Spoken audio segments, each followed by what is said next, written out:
खोरं झालंय बॅग बायको मेली म्हणून मी पण मारणार असं म्हणते. कोण आहे? गणपा माझा मित्र. गणपा?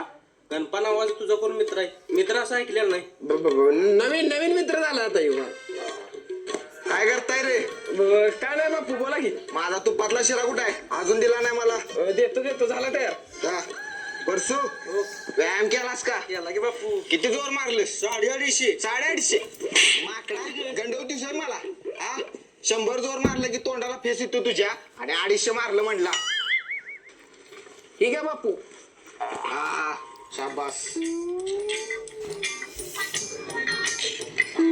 तुमचा थोरला भाऊ कुठे गेलाय? वैभव दादावी ते कोल्हापूरला गेले ते अंबाबाईच्या दर्शनाला. आंबा झाला का तुझं? हो झालं झालं. चल चल मग. वैभव दादा. ओ वैभव दादा. कोण वैभव दादा? अहो तुम्हीच की वैभव दादा. इथं कोल्हापुरात काय करताय? अरे मी वैभव नवा संपत आहे संपत. संपत काय चेष्टा करताय तुम्ही वैभव दादा? तुला एकदा सांगितलं कळत नाही मी वैभव नव मी. अहो तुम्ही तर सेम दिसताय सा. अरे एका चेहऱ्यात जगात 7 माणसं असते ती कळलं का तुला? तुम्ही खरंच वैभव दादा नाही नव्हता? अरे संपत आहे मी जातोच का आता? अहो कोण होता हो त्यो? आमच्या शेजारच्या गावचा आहे काशेगावचा. घरी जाऊन तुमच्या बापाला सांगणार तर नाही ना त्यो? नाही सांगत चलित ना आधी.